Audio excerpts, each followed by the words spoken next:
So today we're going to talk about a topic that is very popular, which is nighttime binging.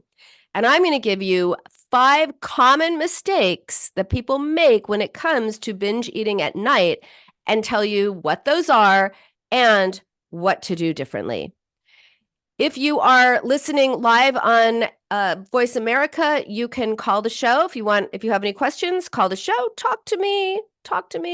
866-472-5792 is the direct line. If you are on the live stream on Instagram, you can just drop a question or a comment and away we go. Okay, so here is the first thing that you need to know about binging at night, because a lot of people do eat at night. They find themselves in front of the fridge, wandering into the kitchen, and even though they say, I will not do it, I will not go into the kitchen at night, they find themselves back in the kitchen every night. Maybe they decide to have just a few bites of ice cream and then you polish off the whole pint and then you're just getting started, or just a few of whatever and then you have the whole thing. So nighttime eating can be a real problem. It not only can lead to weight gain, of course, but it disrupts your sleep. It leaves you feeling grouchy, and worse, it makes you feel terrible about yourself. Now, by the way, overeating is different from binge eating, and I want to make that distinction first. Overeating just means eating to excess. That's something we all do at one time or another. So when we overeat, we basically shrug it off. We say, had a little bit too much. Oh, well, no big deal. And maybe we eat a little less at the next meal or the next day or whatever. So overeating is not a big deal. It doesn't affect the way we feel about ourselves. But binging is different. Binging means eating large quantities of food at one time, feeling very compulsive, often without enjoyment, like you don't want to do it, but you just can't stop. And it's about being out of control with food. It involves shame. Shame, unlike guilt. Guilt is, oh, I wish I hadn't have done that. Shame is there's something wrong with me because I did it. And it involves remorse and self-recrimination, and it negatively impacts our self-esteem, makes us feel bad about ourselves. So how can you stop nighttime binge eating? Well, let's look at the common mistakes that are made about this. People have the best intentions, but the road to hell is paved, right, with good intentions. So forget good intentions. I'm going to give you some strategies. So the first mistake that people make when it comes to binge eating at night is thinking that if you eat more during the day, you won't binge at night. And the idea behind this is, hey, if you eat enough to satisfy yourself during the day, you won't get as hungry at night. And then if you're not so hungry, if you're not ravenous, you won't find yourself heading to the kitchen or, grazing on whatever it is that's in there, or DoorDash or drive-through or what have you. In other words, the idea is if you're not hungry, you won't binge. Here's the truth. Binge eating disorder is not about physical hunger. Emotional eating, binge eating is a form of emotional eating. It has to do with your hungry heart, not your stomach. So while it's true that if you don't eat enough during the day, yes, you may get hungrier at night, that doesn't correspond to binge eating. When we eat to resolve and manage our physical hunger, we stop when we're full. We're hungry, we eat something, we're done. But when you are using food to resolve something, to change the way you emotionally feel, it doesn't matter whether you're hungry or not. You're trying to change the way you emotionally feel. That's why it's called emotional eating. And so you could be stuffed and continue binging. It doesn't have to do with physical hunger. You want to really look at, well, what is it that is motivating? I'm getting ahead of myself. I'll get to this later, but you got to look at what's motivating this binge. What problem is it solving? Which is not the way most people think of it. They think of binging is the problem. No, it is the solution to the problem. The problem is some emotion, conflict, thought, situation that you don't want to think about, don't want to deal with, you may not even be aware of. So let me give you an example. I really like giving examples of people. All of these people, their names have been changed. This is not their real name, and some of their descriptions have been changed. But these are all people that I have helped. So first, we're going to talk about Sally. We'll call her Sally. And she had been struggling with binge eating for years, decades actually. She thought if she ate that larger lunch and afternoon snack, she wouldn't feel that urge to binge on cookies at night. But even on days when she ate the snack and ate the lunch and all the things and had a good dinner, she still found herself mindlessly reaching for cookies when she watched TV. And she would start by saying, well, I'm just going to have a couple. I can have a couple. And then that couple would turn into many, and then the whole box would be gone. And then she'd feel so terrible about herself and have that idea of, oh, I ruined the day, ruined it. I might as well have everything else I'm not allowing myself to have. And then it would turn into a binge. So we talked about not cookies and not to do anything to do with, well, when you want to eat cookies, do this instead, because that doesn't work. Instead, we talked about her childhood, because our present difficulties have to do with our childhood. The past is not past. It is haunting our present. And until we realize what that is and deal with it, we will continue to be haunted by the past. It's not about talking about the past, by the way. That doesn't do much good. It's about talking about it as it pertains to our present. So, example. Sally talked about her childhood where she felt neglected by her very busy, successful parents, and she would eat cookies for comfort. And she realized that her nighttime eating had very little to do with physical hunger and more to do with feeling lonely, feeling emotionally neglected or abandoned or unsafe or something with other people. Because she was a latchkey kid, she would go home, no one was there. She'd watch TV and eat, and that made her feel safe and comforted. So when she got home from work and she put on TV, she would want to eat because that made her feel safe and comforted. So by working on her ability to comfort herself, to deal with the loneliness, to go connect with other people, to meet other people, to have fulfilling, satisfying relationships. Notice we use the same word for relationships that we do for food. We talk about a satisfying meal. And we talk about satisfying relationships. We talk about being hungry for love, starving for affection. Yeah. Food and connection are very much bound together. So when Sally was able to process what had happened, deal with the loneliness and emptiness of the past, and find new ways of relating to herself in the present, she stopped binge eating at night. So that is why it is so important to really understand the why behind eating and not just focus on what you're eating. If we had been like, well, Sally, the next time you want to eat cookies, go brush your teeth, write in your journal. If she was not aware of why she was being triggered, writing in her journal really wouldn't have helped. She needed to know why she was being triggered by the cookies. Or take the dog for a walk. No, these things do not work.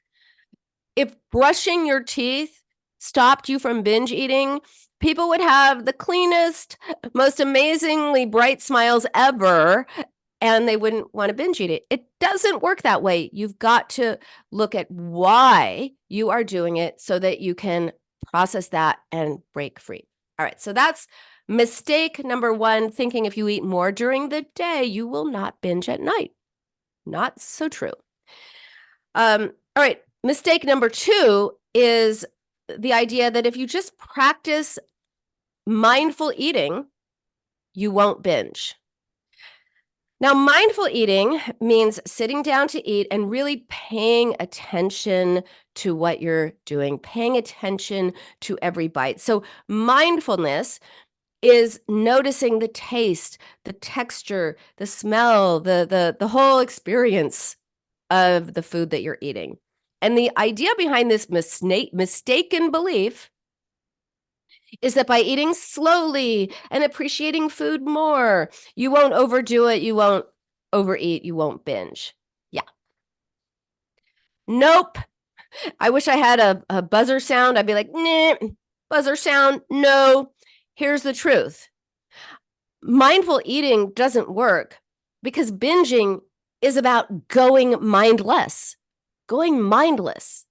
The purpose of binging is to escape our minds. And so many people, my clients, patients, they describe a feeling of being disconnected and dissociated from themselves when they binge. I've heard them call it the dead zone, the numb zone, the binge zone, whatever it is that you want to call it. It's about not being in your mind, not being even in your body. So since the unconscious goal of binging is to escape from psychological pain, focusing on mindful eating is not going to be effective.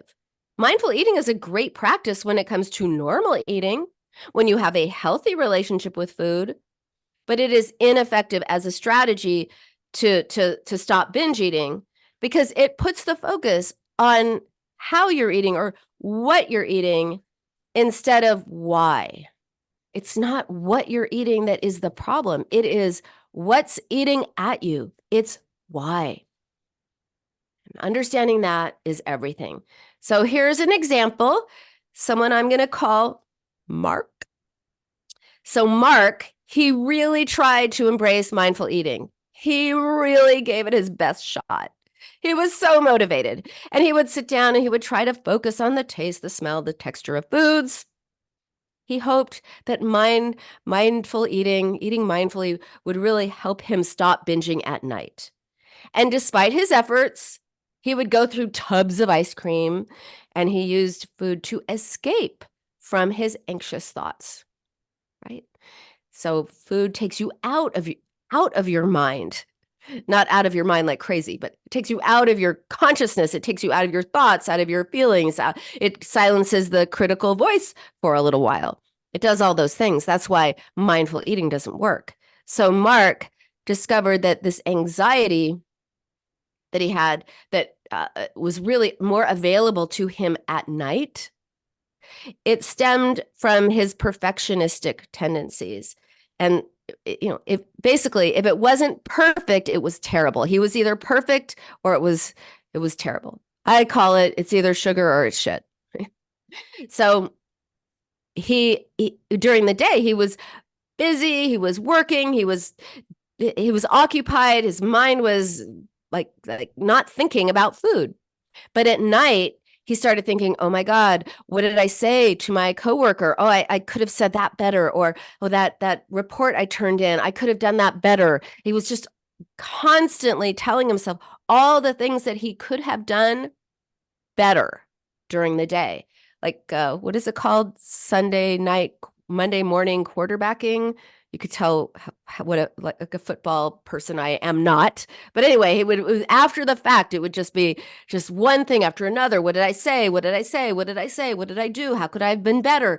Just beating himself up constantly. So what took him away? What comforted him? Ice cream. Ice cream was the solution to the problem, not the problem.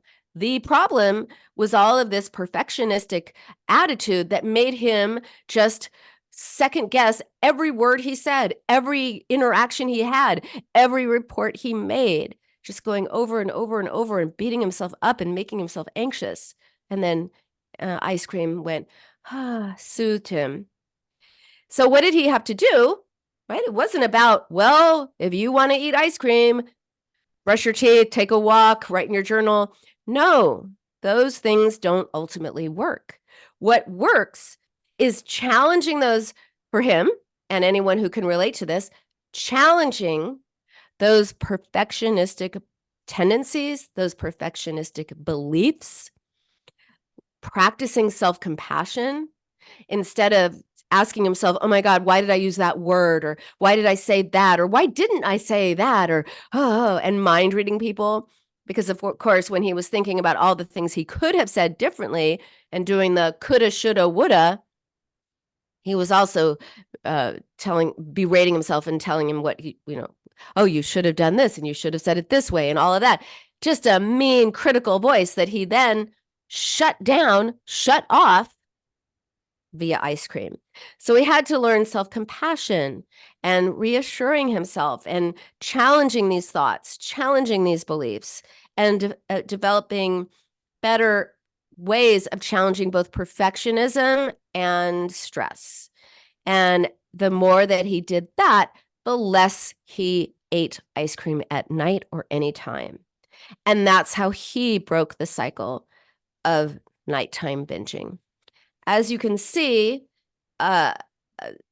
so many of the things people do to avoid nighttime binging actually either are ineffective or can make things worse.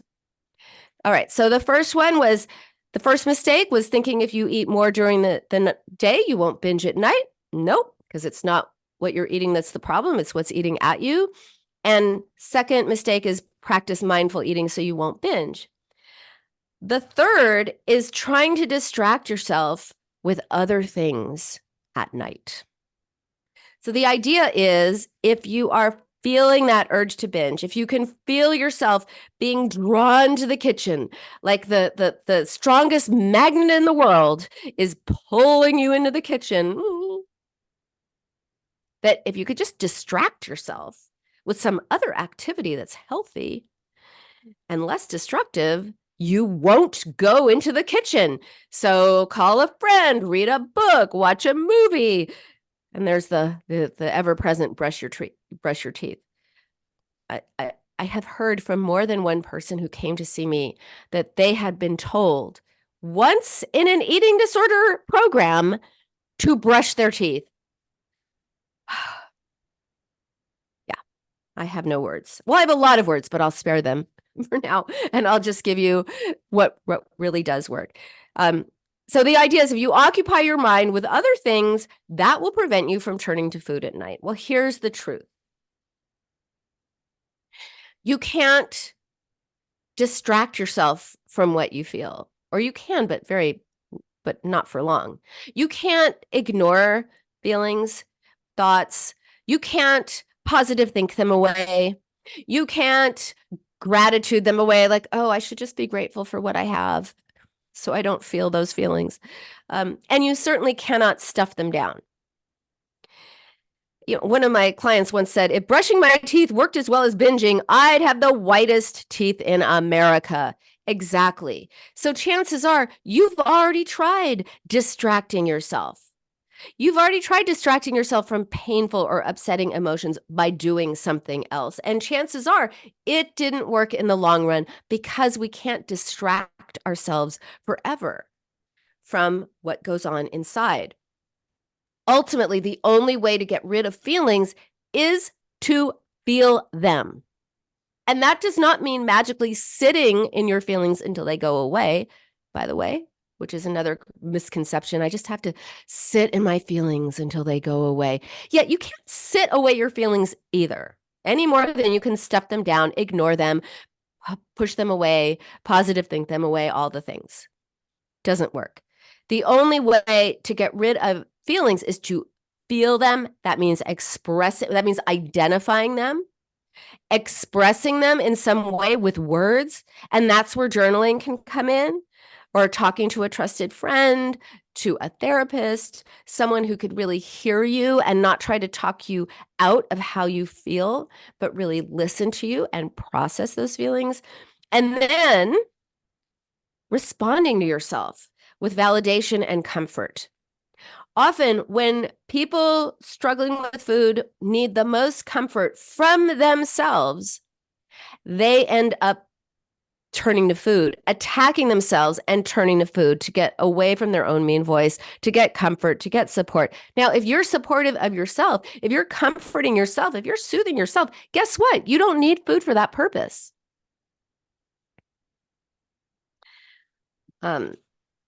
So an example.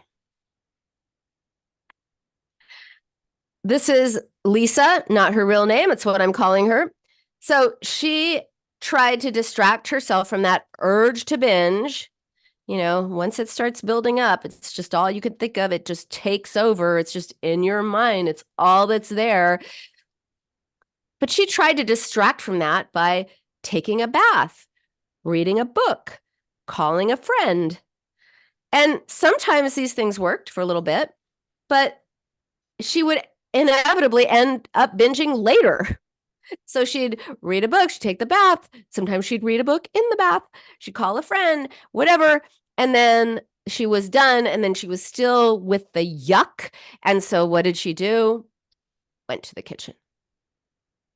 And so we looked at her history because, like I said before, our problems in the present have their roots in the past. Sometimes it's childhood, sometimes it's later, but we learn this way of responding to ourselves with food. We learn it. No one is born with this. It is not a brain-based situation. It is something that is learned.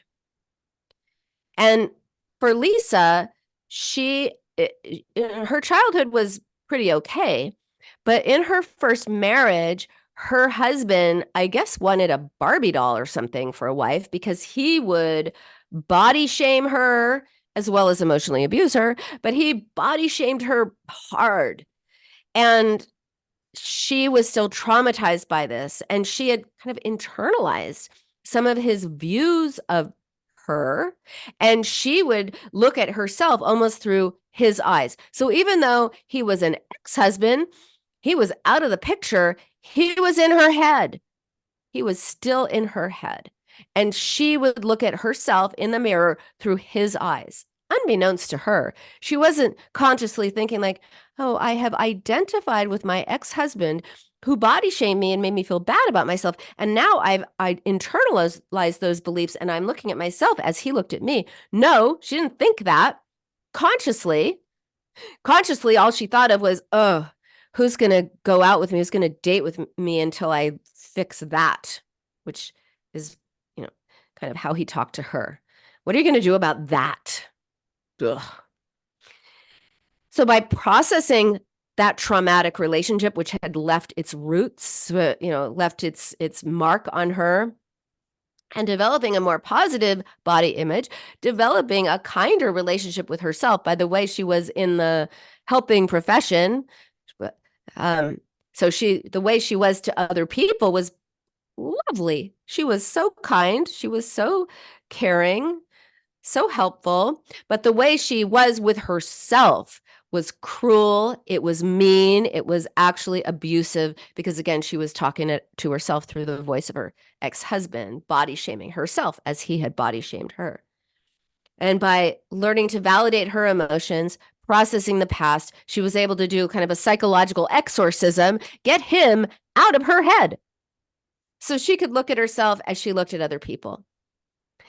And when that happened, she could address the underlying issues that were driving that nighttime binging, such as she had thoughts of, I'm never going to meet anyone. I'm going to be alone forever. I'm never going to have kids. She did a lot of future forecasting in the worst possible way. And so she would have real-time pain in the present.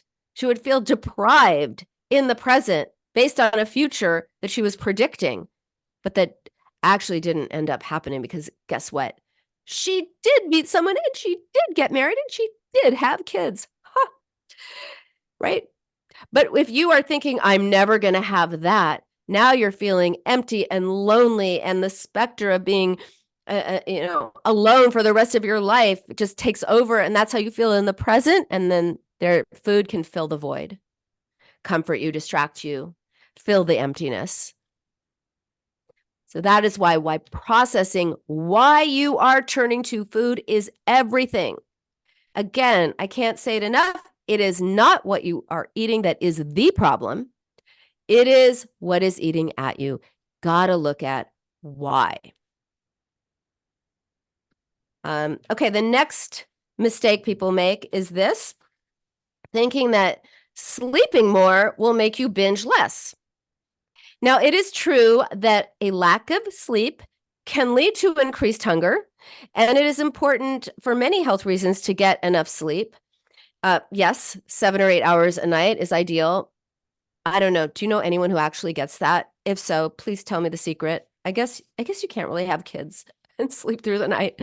First, because they don't sleep, and later because they're driving their car and you can't sleep until they come home.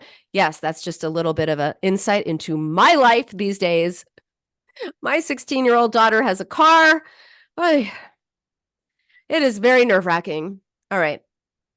So getting enough sleep will not stop you from binging because sleep has to do with physicality and not psychology. Here's the truth. Some people eat chocolate or something sugary to stay awake or give them more energy later in the day. It's not a good strategy since when we're tired, we need rest, not sugar. But eating or overeating or binging on sugary foods is different from just eating for the wrong reasons. Eating chocolate to wake up is not a good strategy. You need rest, not sugar. But binge eating chocolate is very different.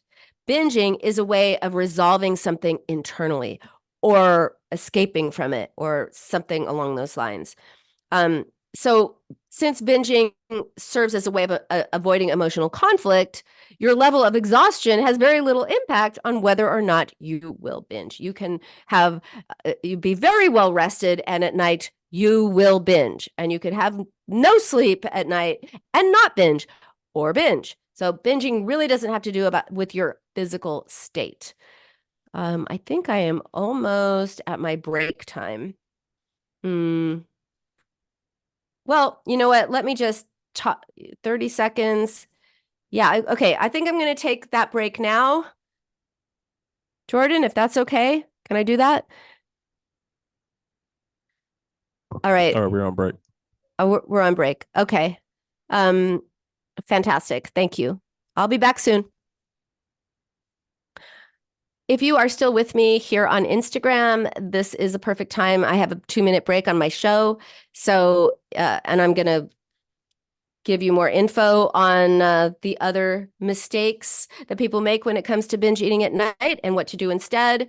But while I'm waiting to come back on the show, this is a great time for you. If you have any questions for me, you got me. I'm captive in this seat for about 1:30. So do you have any questions for me about binge eating at night? Let me know. Do you struggle with binge eating at night? Does a friend struggle? What's your burning question about this topic? Are you here? Drop an emoji if you're actually here with me. If not, we'll just wait until I'm back on air. I see you all on my... I see you guys are here.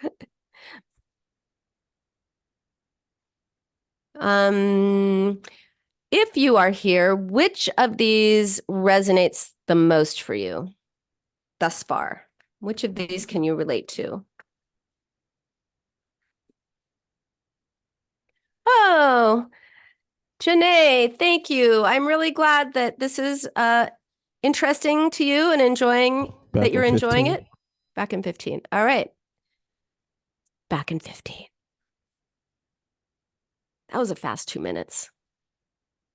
And Janae, if you have any questions, drop them in the comments.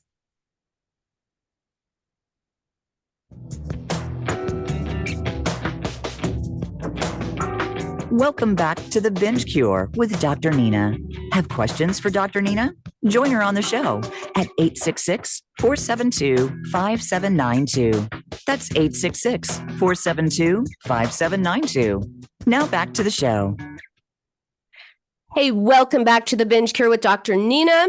We are talking about how to stop nighttime binge eating.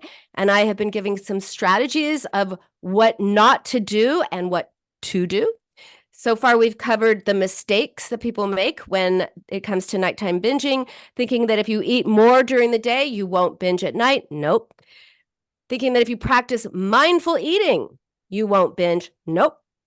trying to distract yourself with other things at night, like the bubble baths and brushing your teeth kind of thing. Nope.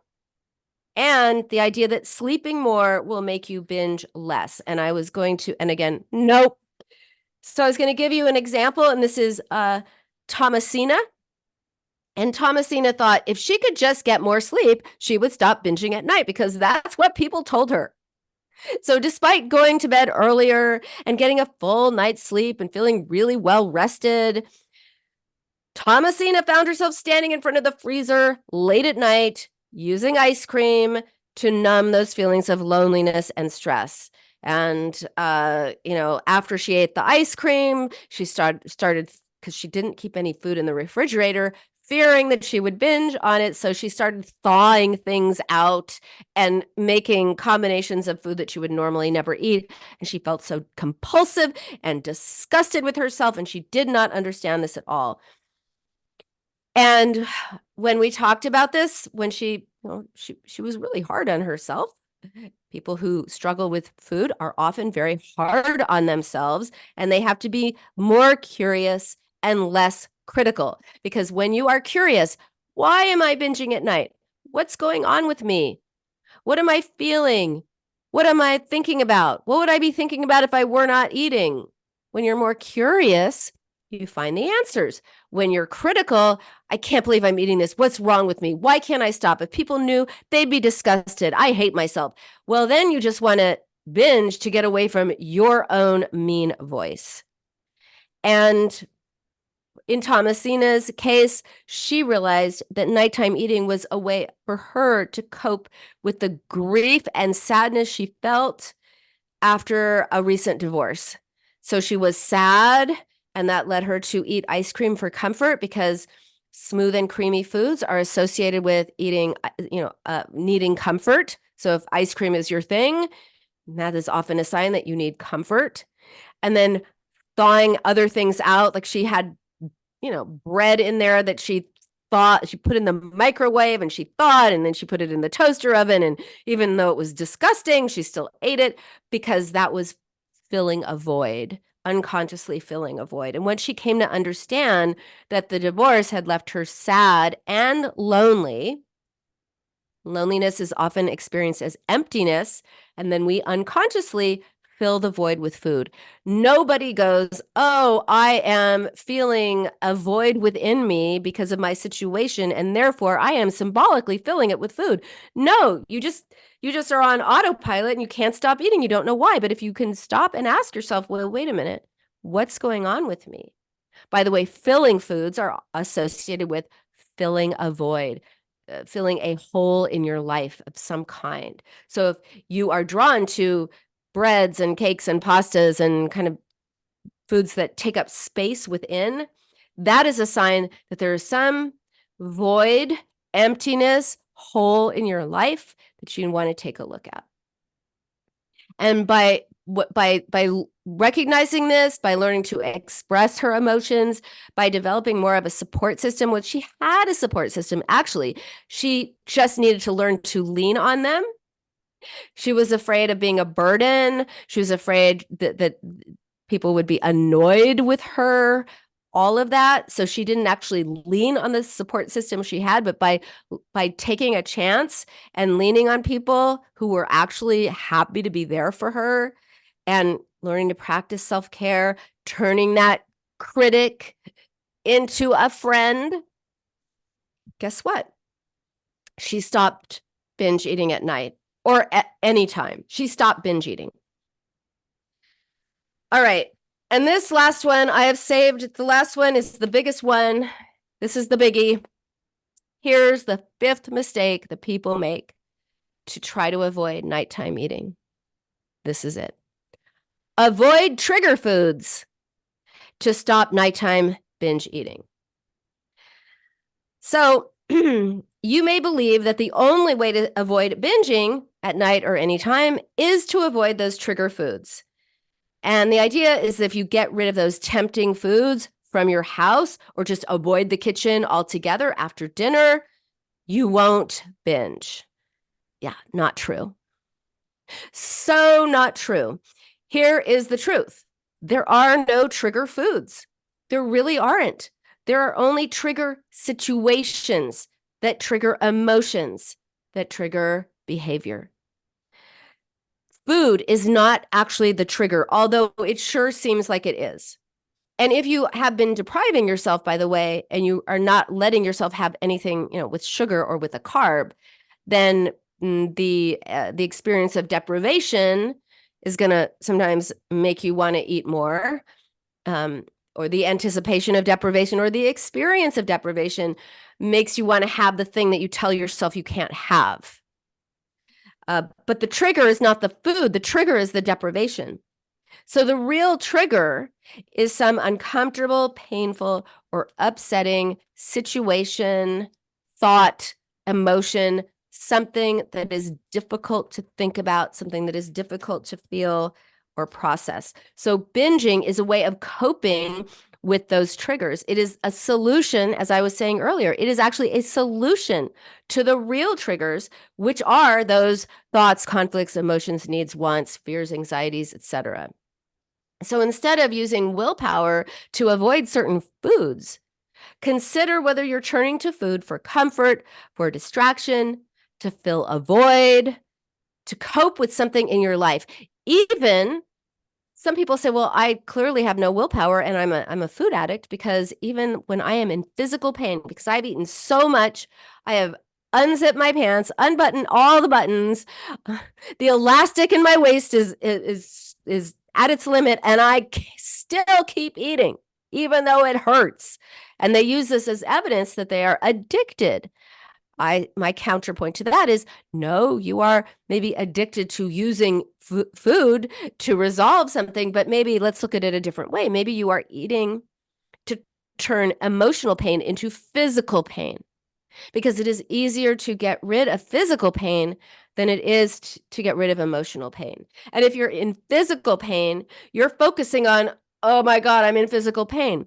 You're not focused on, oh, that really hurt my feelings, or I really feel bad about that, or I'm so mad, or I'm so lonely, or I'm so whatever. You're just focused on that. So instead of being so quick to label yourself as a food addict or having no willpower or something of that nature, really be curious about the why. Why are you turning to this food? So as always, I have an example. This is Jessica.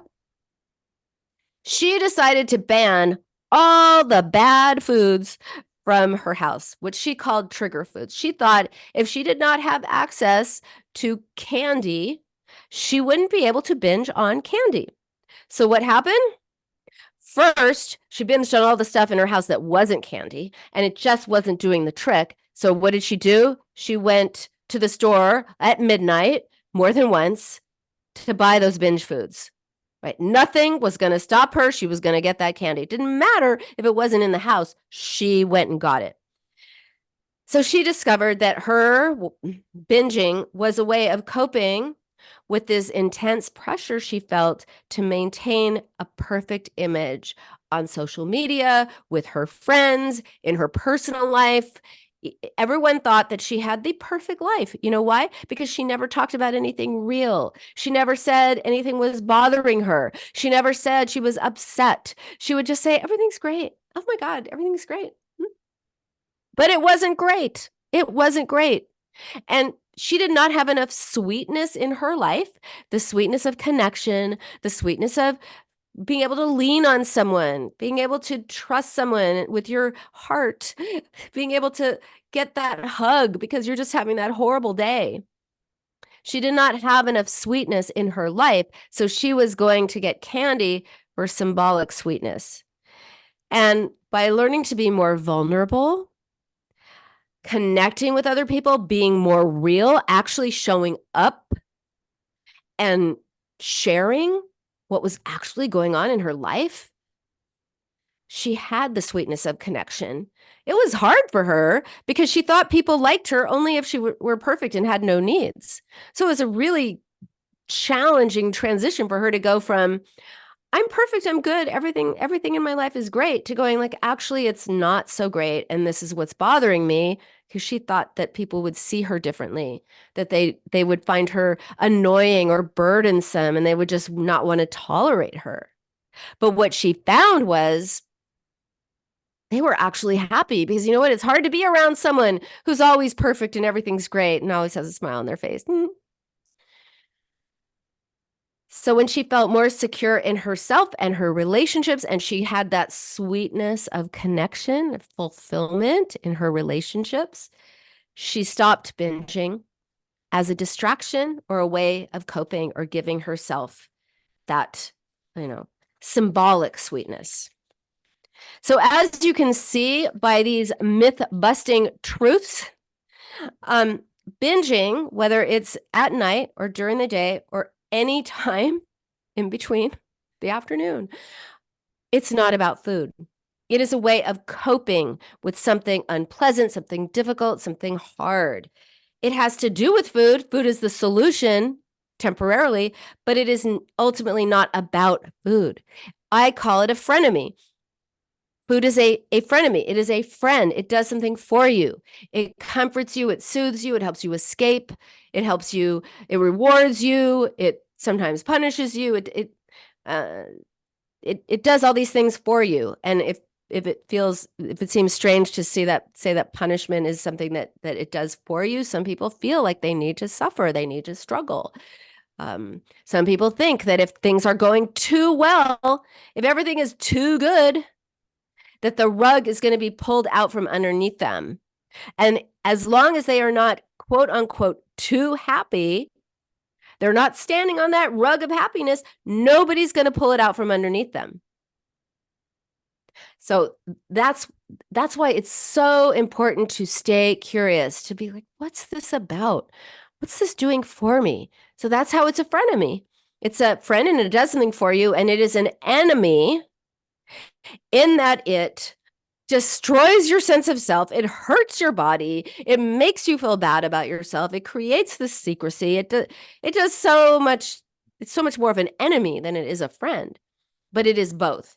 So only by creating a new friendly relationship with yourself, learning new ways of giving yourself comfort, learning new ways of coping, expressing your emotions, identifying them, expressing them, and responding to yourself. And that means validating and acknowledging and reassuring yourself, being a friend to yourself.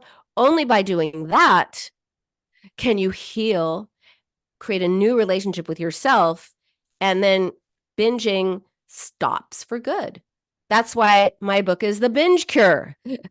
My program is the Binge Cure Accelerator. This show is the Binge Cure with Dr. Nina, because yes, I believe in a cure. A cure means you are no longer dealing with the thing anymore. It is in your rear view mirror, and that is possible.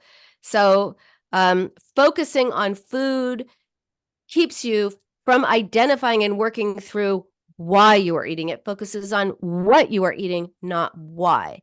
And the why is everything. Yes, it is harder to look at that why. It's hard to look at something that you're using food to distract from. It's definitely difficult, but it's so important to do, because once you can identify it, once you realize you can process whatever's going on, you can handle that, you can deal with hard things, you can have hard conversations, and you learn new ways of soothing, and you learn new ways of comforting yourself. You really are out of this diet binge cycle for good. Or even if you don't diet, you're out of the binge. You have the binge cure. The binge cure is yours. So I just can't stress enough how important it is to really be curious about yourself instead of critical. If you're turning to food at night and you feel desperate and unhappy about your eating habits, if you feel desperate and unhappy about your weight and you don't know what to do other than diet, this is what to do. Be a detective of your mind. Identify what's going on with you. Express it. Respond to yourself. Those three things, they sound easier than they are, but it is possible. And once you do that, you stop binge eating at night or any time. So I have a few minutes left. I want to share something. First of all, you may not know this, because I haven't really talked about it on the show, but I have 2 adult coloring books out. The first one is Color Yourself Confident. It is a coloring book for women who are struggling with emotional eating, who are overcoming, outsmarting emotional eating. And it's all of these super like these sayings that will really inspire you. So that's Color Yourself Confident, and it's to inspire your confidence in yourself. And my new one that just came out Monday is called Color Yourself Happy, a motivational and inspirational coloring book to inspire self-love. They are both available on Amazon. But what I'm going to do now is I'm going to randomly turn to any page, and I'm going to talk about what that page is, what it says. So I turn to one, it says, I matter. And I put that in here because so many people that I see, and I see people all over the world, many of whom have struggled for decades. And there are 2 things people have in common, no matter where they live in the world, no matter what their situation is. One is they have an adversarial relationship with their feelings, their emotions. They don't know how to express it, don't know how to respond to themselves. But the other is they don't feel like they matter as much as other people. And often they take care of other people. They give and they help and they take care of, and as if other people matter more than they do. So they give and they give and they give and they give, and they deplete themselves and empty themselves out. And then you can probably guess what I'm about to say. Then food can fill the space, fill the emptiness, fill the void. They take care of everybody else. Recently, I said to someone, hey, you know what? You take care of everybody else, and food takes care of you. So it's really important for you to matter as much as anyone else. You matter too. This is the same principle as when you take a plane and they say, hey, if the oxygen masks drop, parents, be sure to put that oxygen mask on yourself, not on your kids, because you are of no use to anybody else if you don't have enough oxygen. So you matter too. That's one of them. Here's one. Feelings are not final. Feelings are not final. When we are in the grip of something painful, it can be hard to remember that we will not always feel that way. We will not always feel this bad. Yes, it hurts now. Yes, it's intense now. Yes, it's painful now, but it is going to get better. And when we feel bad, it's almost like we can't remember that this is temporary, and we just have to stop the feeling somehow. And that's where food can take its place, right? That, like, oh, if you eat, you're not feeling that. But remember, whatever you're feeling, it is temporary. You will survive this feeling. Feelings have never killed anybody. Feelings themselves, people taking action on feelings, that can be destructive. But feelings themselves are just reactions to situations, and they are not final, and nor are they character flaws. They are just reactions to situations. So if you are angry, you are not an angry person. You are a person who is angry for a reason. Be sure to allow that so that you don't end up eating a bunch of food and then getting mad at yourself. I call this boomerang binging. You get mad at yourself for eating or for what you weigh, when really you're mad at somebody else. Feelings are just a reaction to a situation. They are not a character flaw, and they don't last forever. And I think that is it for today. And there are like 50 more of these. I will share them on the show because they're really fun. And I love the coloring books. I wanted to do something that was just really inspiring and not just, give you, food for thought or strategies to overcome emotional eating. I wanted to give you something that makes you feel confident and inspires you. So That is it for today. Thank you so much for joining me on the Binge Cure with Dr. Nina. I'm here every Thursday at noon Pacific on Voice America and live streaming on Instagram. And if you want a deeper dive into this topic and many others, be sure to get your copy of my best-selling book, The Binge Cure: 7 Steps to Outsmart Emotional Eating. It is available on Amazon in all formats, including audiobook, and I read it to you. So if you want me to read you a book, it's possible. Go to Amazon, get the book. I'll read it to you right away.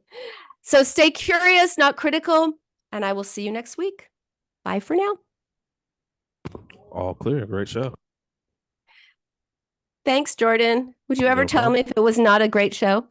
Do you ever No, be we're like, not. that was okay? That was an okay show. I mean, if you ask me to be honest, I might. Yeah, I appreciate honesty. No, you don't have to tell me it was a great show. Some It of them was. are It greater was. than others. Hmm? Said it definitely was. I could relate to some of the topics from today's show for sure. Oh, good. I love that. Hey, if there's anything you ever think I should talk about, tell me. I'm open for suggestions. I definitely will. I have to think about that. I definitely will. Okay. Well, have a great week. I'll see you next week. You as well. Okay. Bye.